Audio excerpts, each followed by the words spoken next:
Halo semuanya, selamat datang kembali di channel gue bersama dengan gue Edwin. Di video kali ini gue bakalan menceritakan pengalaman gue berinvestasi. Jadi gue pengen menceritakan bagaimana pertama kali gue mengenal istilah investasi dan bagaimanakah gue memulai investasi pertama gue. Eh, tunggu. Lu siapa? Ya, perkenalkan gue Mr. Ed. Ya, gue adalah sisi gelap dari lo. Tapi nggak usah ini ambil pusing ya soal keberadaan gua. Gue cuma ada kalau lo pakai green screen dan kalau lo lagi cerita-cerita kayak gini. Jadi santai aja. Silakan lanjutkan cerita lo. Oke. Tadi sampai di mana? Oh iya. Jadi gue ingin menceritakan pengalaman pertama gue investasi ya.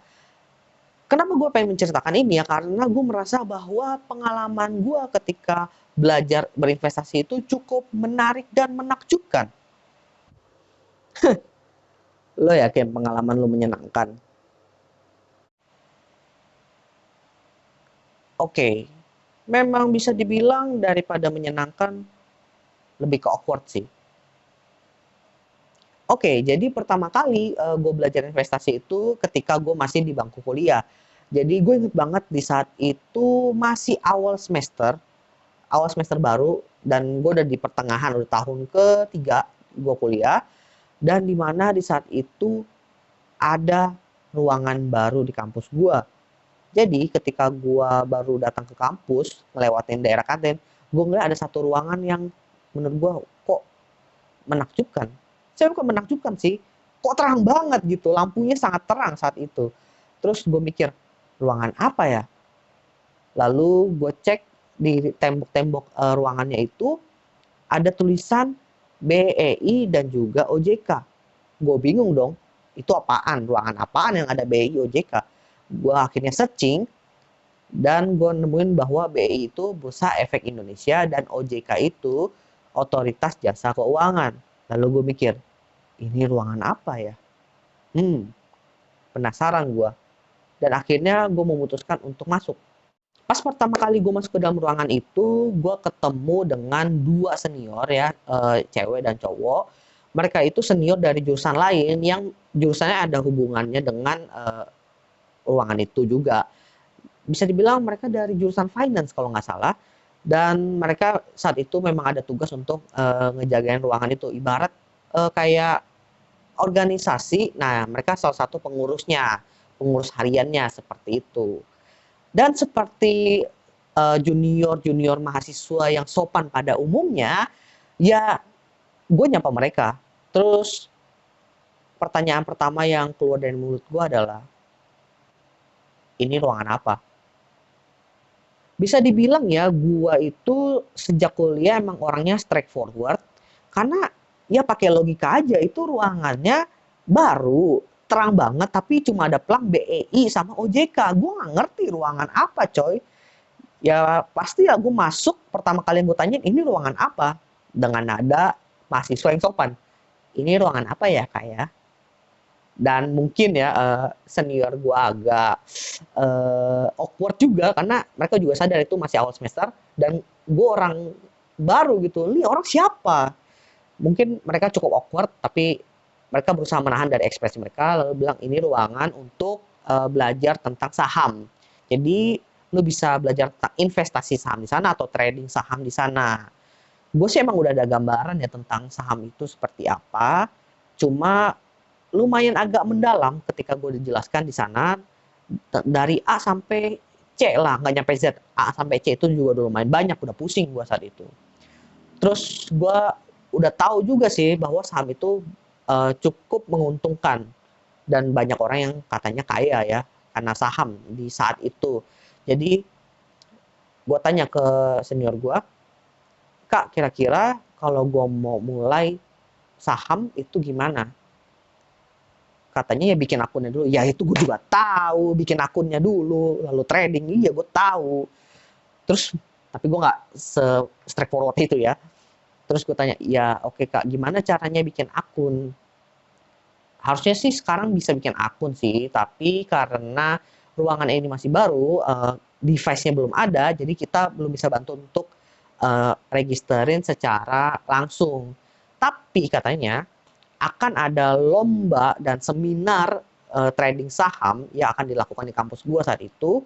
Mending kamu ikut aja.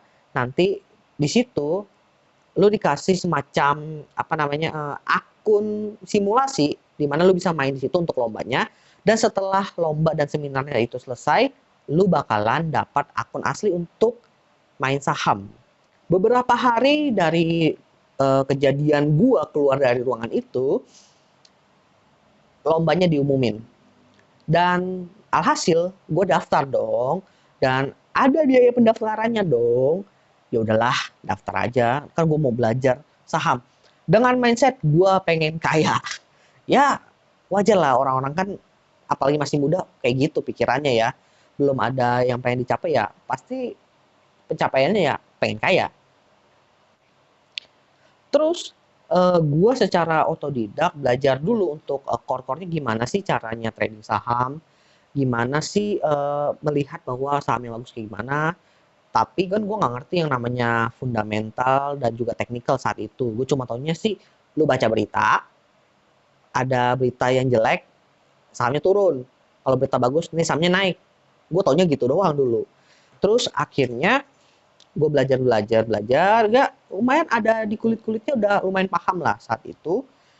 Dan gue coba main simulasi saham yang ada di mobile ya. You know lah, banyak juga kan aplikasi-aplikasi simulasi kayak gitu. Lalu gue sok-sokan, dan seperti trader pemula pada umumnya, gue merasa bahwa gue itu adalah Elon Musk. Gue dewa, men. Lalu hal itu berlanjut sampai gue lomba. Pas gue lomba itu, gue udah pakai baju rapi-rapi, ya kan, gue dengan pede, bawa laptop, buka laptop ya di meja sendiri, ya kan. Terus melihat kiri kanan, kayaknya orang-orang para pemula juga.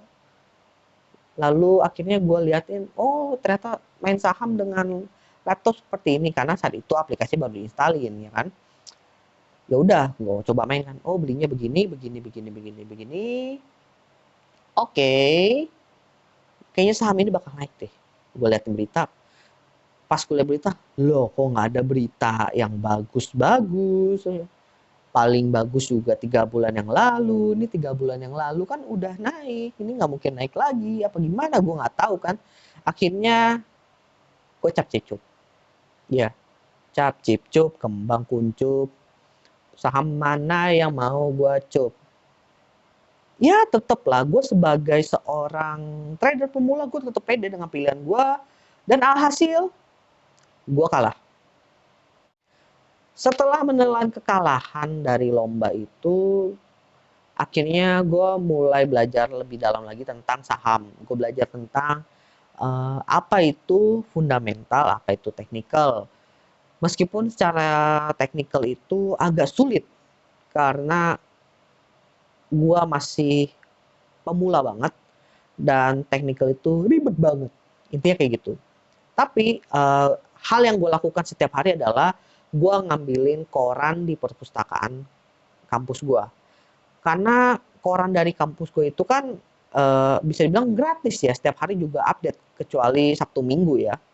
Kayaknya nyampe Senin sampai Jumat, iya, update setiap hari. Makanya itu adalah sumber informasi gue untuk main saham saat itu. Dan gue loss. Uang pertama gue yang gue dapatkan dari usaha gue saat itu, gue pakai buat trading saham. Nominalnya sih nggak gede ya, sekitar 2 jutaan. Tapi gue loss semua. Itu rasanya gue depresi berat. Nggak berat sih, cuma depresi aja gitu. Gila, main saham, kalau lu nggak ngerti, main sembarangan, duit lu bakal hilang kayak gini. Astaga. Dengan loss-nya duit gua yang 2 juta itu, yang berasal dari sumber jeripaya gua memutuskan untuk berhenti main saham dulu. Sampai gua benar-benar paham saham itu seperti apa, gimana melihat pergerakannya dan lain-lainnya. Dan gue itu memutuskan untuk fokus dulu di kuliah gue. Dan kebetulan saat itu gue harus yang namanya magang. Nah, di sini cukup menarik nih. Jadi pas gue magang di kantor gue yang pertama, kebetulan juga kantor gue yang pertama, gue mendapatkan project untuk ngehandle reksadana. Tapi bukan ngehandle reksadananya, lebih ke platform reksadananya. Di sana gue belajar banyak tentang reksadana. Karena ternyata kalau gue kasih tahu ya, gue kan kerjanya sebagai programmer. Nah, sebagai programmer itu bukan serta-merta lu belajar tentang bikin websitenya. Bukan tentang lu gimana sih ini aplikasi jalan kayak gini. Lu tetap harus belajar konsep dari aplikasinya itu untuk apa, terus produknya seperti apa kalau memang jualan produk. Nah, kalau produknya kayak gini, gimana, apakah dia bakal naik turun atau enggak. Seperti itu, pokoknya banyak hal teknikal juga yang perlu dipelajarin di luar dari pengembangan aplikasi, seperti itu. Setelah gue belajar cukup dalam dari project reksadana ini, gue belajar juga tentang reksadananya, dan gue eksekusi untuk projectnya ya, gue handle aplikasinya itu, gue mulai terbersit ide, apakah gue mulai investasi di reksadana aja ya. Karena menurut gue reksadana ini cukup menarik saat itu, di mana lu punya dana, tapi lu nggak punya knowledge ibaratnya. Dananya ini kalau lu taruh reksadana, di reksadananya itu, nanti dananya itu akan disebar ke beberapa aset investasi lain, misalnya kayak saham, obligasi atau surat-surat berharga lainnya, oleh orang-orang yang memang punya keahlian di bidang itu. Nah, gue kan lagi belajar nih. Nah, di dalam kurun waktu gue belajar ini, dana gue yang gue punyain dari hasil kerja gue, kira-kira gue taruh kemana? Oh, gue taruh aja ke reksadana. Orang mereka ngerti kok. Maksudnya ya, kalaupun rugi ya, setidaknya mereka tahu apa yang harus mereka lakukan. Kalau gue rugi, gue nggak tahu gue harus ngapain. Apakah gue tarik rugi, bingung kan? Apa gue tunggu naik, besoknya malah makin rugi, makin loss, kan gue bingung. Kalau mereka, mungkin mereka udah ngerti technical atau fundamental, atau mereka udah pasti udah paham lah tentang apa yang harus mereka lakukan. Ya udah, duitnya mereka aja yang kelola saat itu. Akhirnya sejak saat itu gua terus menanam uang gua di reksadana ketika gue memang punya uang lebih ya. Karena saat itu bisa dibilang gaji pertama gue cukup ya kecil lah, karena kan magang terus baru jadi full time. Nah, dari situ udah mulai bisa benar-benar apa ya namanya ya, lebih rutin dan nominal bisa agak lebih besar karena gue juga harus memenuhi kebutuhan keluarga gue juga ya. Jadi ya bisa dibilang gue tetap berusaha konsisten untuk naruh uang di reksadana kayak gitu. Dan terus gue lakukan hingga saat ini, sembari gue ibarat diversifikasi aset gue ke yang lain kayak di emas, di kripto. Saham gue nggak main sih, tapi gue masih terus mantau juga. Ya gue nggak tahu kenapa. Mungkin kalau untuk saat ini bukan lebih ke ilmu sih, gue lebih ke arah gue nggak dapet feeling buat sahamnya aja udah.